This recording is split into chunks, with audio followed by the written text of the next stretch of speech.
Retour ici à Lyon, au cœur du quartier Confluence, à mes côtés Frédéric Ségur, bonjour. Bonjour. Vous êtes le spécialiste arbres et paysages à la métropole de Lyon.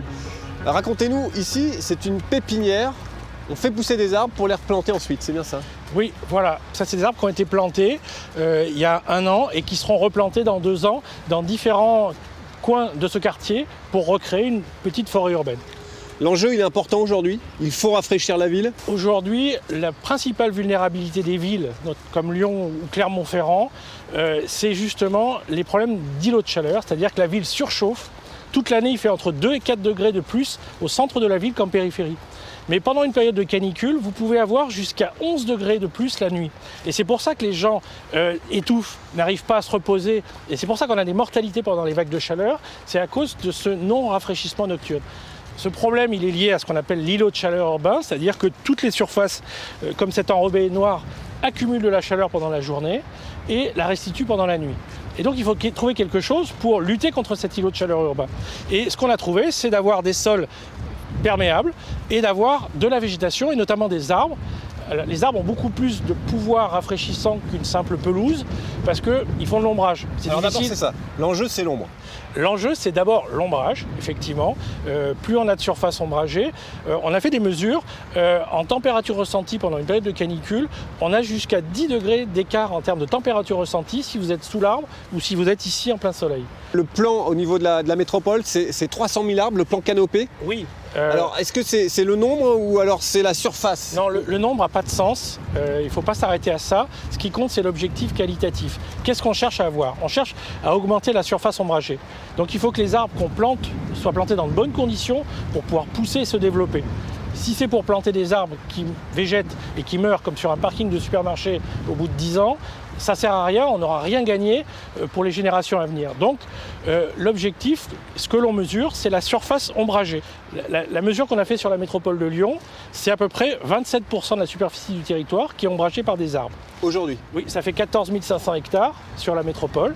Et l'objectif, ce serait d'atteindre 30%. 30%. Il y a des études américaines qui disent que pour qu'une ville soit résiliente par rapport aux questions de changement climatique et de dégradation de la qualité de l'air, il faudrait être entre 30 et 40% de surface de canopée. C'est pratiquement le seul levier qu'on a pour avoir des villes qui soient encore vivables dans 30, 40 ou 50 ans, parce qu'il faut du temps pour que les arbres poussent.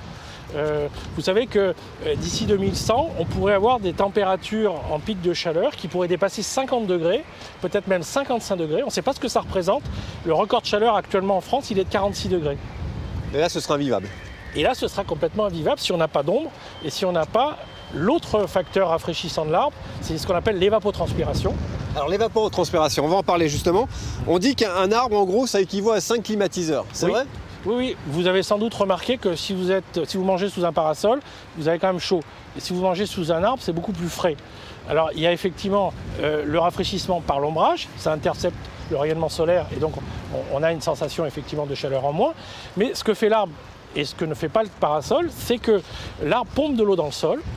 95% de l'eau pompée dans le sol par l'arbre pour s'alimenter, pour faire sa photosynthèse, va être transformée en vapeur d'eau dans l'atmosphère. Et cette vaporisation, ça consomme des calories et ça abaisse la température.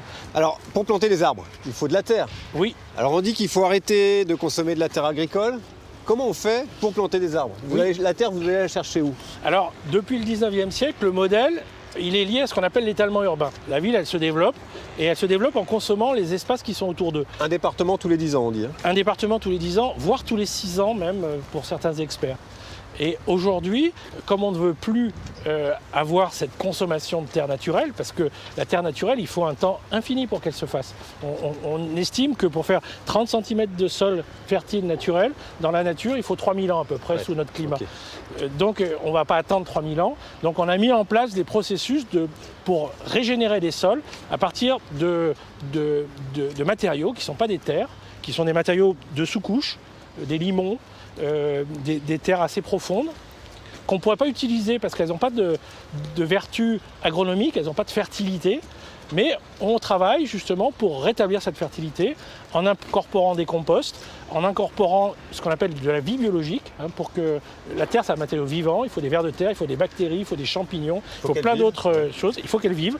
Et c'est ce qu'on est en train de faire, c'est des usines à terre qui sont là-bas et qui sont faits à partir de matériaux recyclés. Alors Lyon n'est pas la seule ville à vouloir planter des arbres. Hidalgo promet 170 000 arbres, je crois, d'ici une dizaine d'années. C'est un peu la course à l'échalote, j'ai envie de dire. Je ne pense pas que ce soit un effet de mode. Je pense que c'est une lame de fond qui va se développer encore pendant des dizaines d'années, parce que ce n'est pas un objectif 2030 qu'il faut viser. Il faut se dire que les arbres qu'on plante aujourd'hui, ils vont rafraîchir nos enfants en 2040 ou en 2050, le temps que les arbres se développent.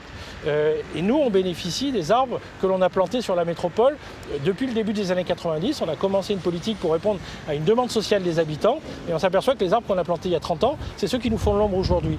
Avec ces changements climatiques qui vont s'intensifier d'ici la fin du siècle, il faut qu'on intensifie notre manière de lutter et que tout le monde doit être mobilisé. Donc un des objectifs du plan Canopée, ce n'est pas uniquement que la métropole plante, ce n'est pas uniquement que les villes plantent, c'est que tous les acteurs, c'est-à-dire les citoyens, les entreprises, les copropriétés, les bailleurs sociaux, les promoteurs, tout le monde s'y mette. Si chaque particulier qui a un bout de jardin plante des arbres, vous savez, des arbres, il y a les platanes qui sont très grands, mais dans un petit jardin, on peut planter un petit arbre qui ne fait pas de contraintes, qui va juste faire un peu de fraîcheur. Et c'est toujours ça. Et c'est toujours ça. Merci beaucoup Frédéric Ségur.